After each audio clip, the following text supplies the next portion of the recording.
Eu, particularmente, venho dizendo que a gente no Brasil vive a juristocracia plena já. Não há mais nada a ser conquistado pela juristocracia. Não há, e se você duvida disso, se há alguma dúvida disso, veja se existe alguma decisão feita pelo parlamento e sancionada pelo executivo, ou ainda nas prerrogativas que o executivo tiver, alguma portaria, para citar casos que a gente vai ter julgamento recente, algum decreto ou qualquer coisa do tipo que o executivo faça, que não acabe sendo contestada e derrubada no judiciário, e as decisões têm muito mais um viés político do que legal. Muitas vezes tem muito a ver com o que a gente estava falando, a previsão legal é no sentido oposto da decisão do juiz. E aí eu sempre digo o seguinte, bom, contra um político ladrão, a gente tem, de 4 em 4 anos, a gente tem as urnas. Funcionem elas ou não, de certa forma, o Brasil é bem sucedido em retirar políticos nas urnas, quando está insatisfeito. O Brasil estava insatisfeito com os 8 anos de PSDB, o Brasil foi lá e... Aliás, dá para a gente voltar antes. O Brasil estava insatisfeito com as instabilidades de Collor e Sarney, etc. Foi lá e premiou a pessoa que supostamente estaria por trás do Plano Real, que trouxe alguma estabilidade para o Brasil, e deu lá o mandato para o Fernando Henrique Cardoso. Depois, quando estava insatisfeito com os 8 anos do PSDB à frente do poder, foi lá e deu uma guinada, achou que estava dando uma guinada, e colocou o Lula no poder. O PT foi o desastre que foi, quando o brasileiro acordou para essa situação, a gente foi lá e colocou o Bolsonaro no poder e defenestrou o PT de quase todas as esferas políticas. Eu me pergunto, qual é a solução? O que a gente faz com juízes com os quais a gente está insatisfeito?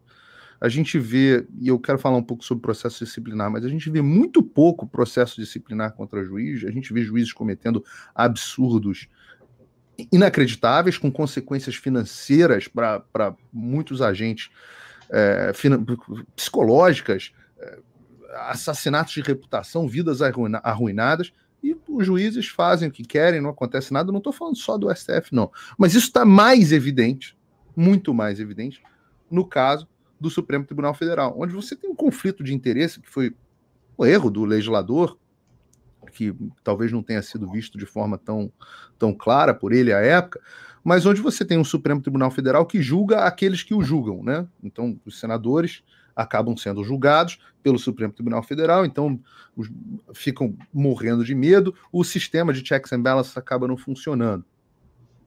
Ou seja, o juiz já tem pouco accountability, já tem pouca responsabilização. O único ente que poderia responsabilizar os juízes, que seria o Senado Federal, no caso do Supremo Tribunal Federal, acaba não agindo. E isso se repete em um grau maior ou menor nas instâncias inferiores também. Eu me pergunto para você, Ludmila, qual o caminho? Como é que a sociedade se livra da juristocracia?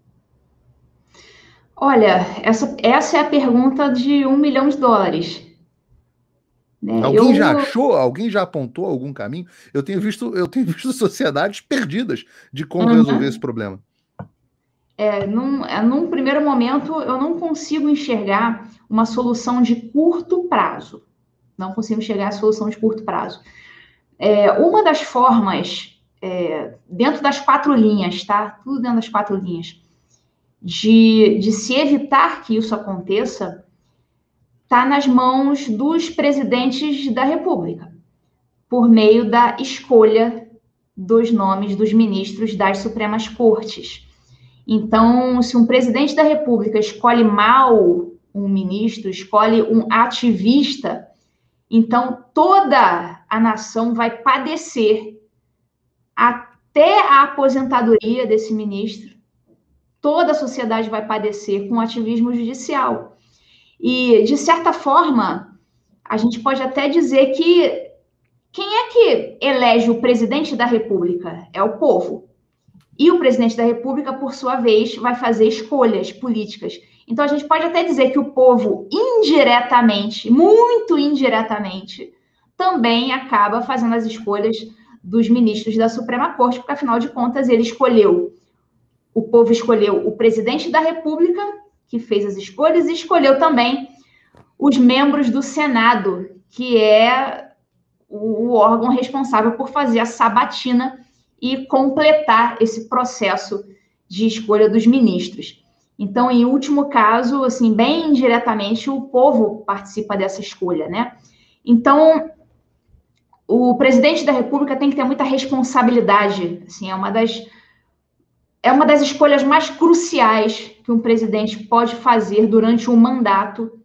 Isso não pode ser feito de forma alguma leviana, não pode ser feito mediante interesses políticos, de forma alguma, porque isso aí é algo que vai ficar para as próximas gerações.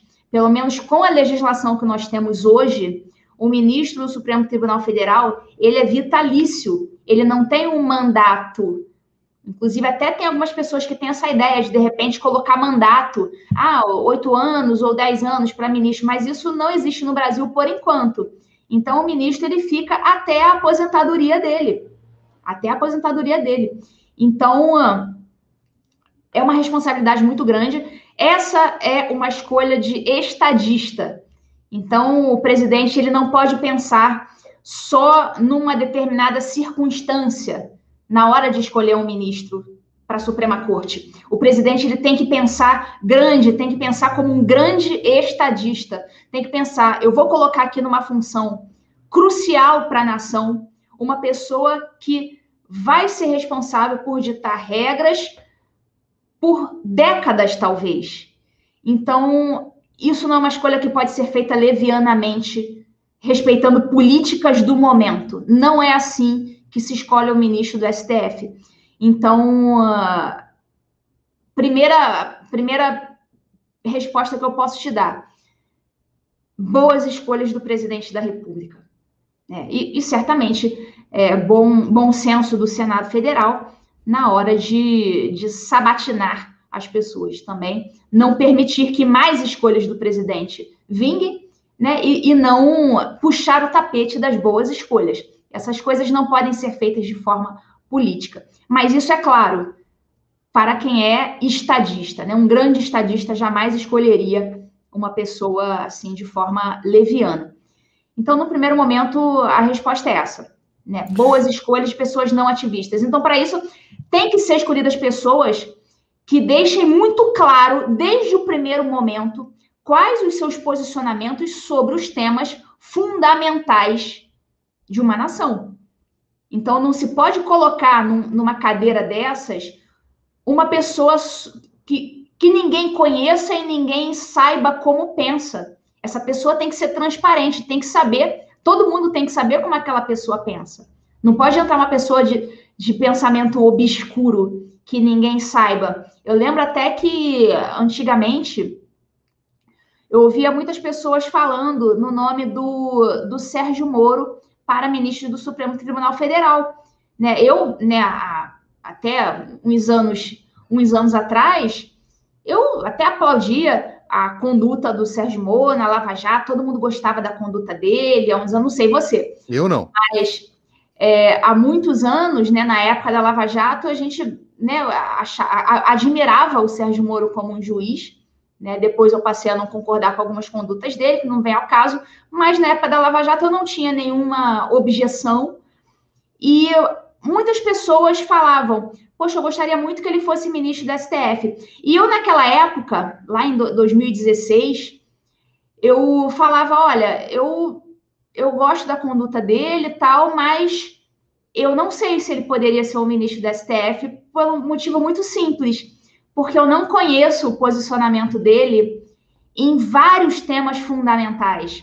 Eu não sei o que ele pensa a respeito de ativismo judicial, não sei o que ele pensa a respeito de aborto, eu não sei o que ele pensa nessa pauta dos costumes, ideologia de gênero. Eu não sei quem é o Sérgio Moro, eu sei que ele como ele age nesses processos criminais. Isso é tudo que eu sei a respeito dele. E isso não é o suficiente. Então, as pessoas têm que parar de ser emocionadas e têm que saber conhecer profundamente o pensamento daquelas pessoas que vão ocupar determinados cargos. E isso não só para o judiciário, não.